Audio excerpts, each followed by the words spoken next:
ইসরায়েলের সঙ্গে সিরিয়ার দ্বন্দ্বটা ঐতিহাসিক। 1948 সালে আরব ইসরায়েল যুদ্ধের পর 1967 সালে ফের তেল আবিবের সঙ্গে 6 দিনের যুদ্ধে জড়ায় আরব দেশগুলো।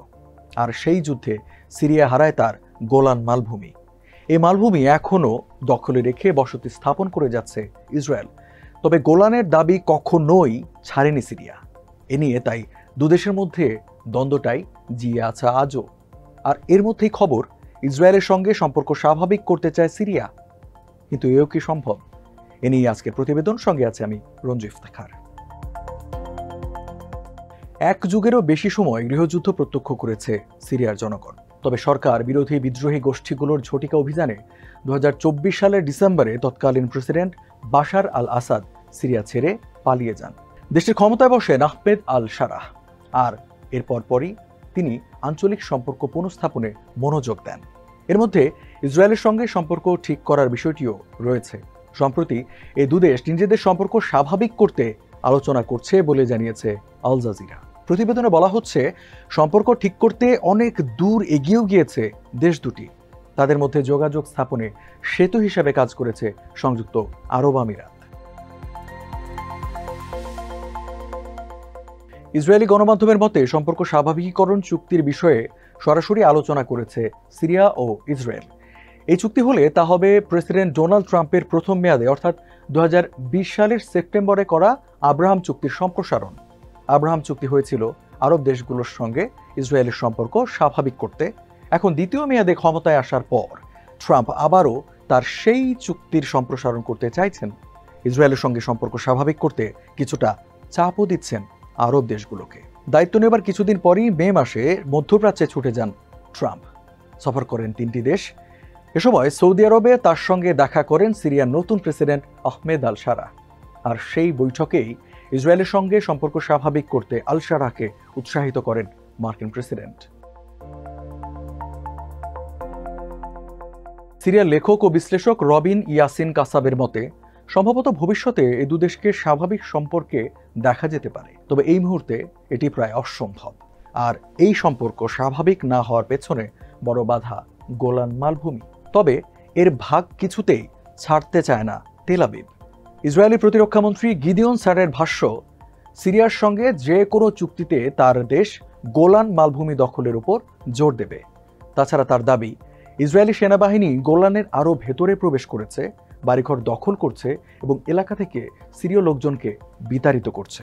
ইসরায়েলের অবস্থান যদি এমন হয়, তাহলে সিরিয়ার সঙ্গে সম্পর্ক স্বাভাবিক প্রক্রিয়া বাধাগ্রস্ত হতে পারে। কারণ তখন অনেকে ইসরায়েলের কাছে গোলান ছেড়ে দেওয়ার বিরোধিতা করবে। এ ব্যাপারে সিরিয়ান বিশ্লেষক ইয়াসিন কাসাবের ভাষ্য, সিরিয়ার মানুষ বিভক্ত, কারণ তারা এই যুদ্ধে ক্লান্ত এবং বুঝতে পারে সিরিয়া ইসরায়েলের বিরুদ্ধে লড়াই করতে পারবে না। তাই আল শারার আলোচনা করাই ভালো। আর এ ব্যাপারে এ বিশ্লেষকের পরামর্শ, 1974 সালের যুদ্ধবিরতির মতো একটি চুক্তিতে ফিরে আসা সিরিয়ার জন্য সবচেয়ে বাস্তবসম্মত বিকল্প। কেননা গত ডিসেম্বরে প্রেসিডেন্ট বাশার আল আসাদ পালিয়ে আসার সপ্তাহখানেক পরই ইসরায়েলের সংসদ আন্তর্জাতিক আইন অমান্য করে সিরিয়ায় বসতি সম্প্রসারণের পক্ষে ভোট দিয়েছে। তাছাড়া অধিকৃত গোলানে বর্তমানে 31,000-এর বেশি বসতি স্থাপনকারী ইসরায়েলি রয়েছে। আল শারার অধীনে সিরিয়াও ইসরায়েলের সঙ্গে শান্তি আলোচনার জন্য আগ্রহী। তারা দুই রাষ্ট্রের মধ্যে 1974 সালের যুদ্ধবিরতি চুক্তি মেনে চলার পক্ষে। যদিও ইসরায়েলি প্রধানমন্ত্রী বেনিয়ামিন নেতানিয়াহু বলছেন অন্য কথা। এই রাষ্ট্রপ্রধান 8 ডিসেম্বরই ঘোষণা করেছেন, যেদিন আসাদ মস্কোতে পালিয়ে যান সেদিনই চুক্তিটি বাতিল হয়ে গেছে বলে মনে করেন তিনি।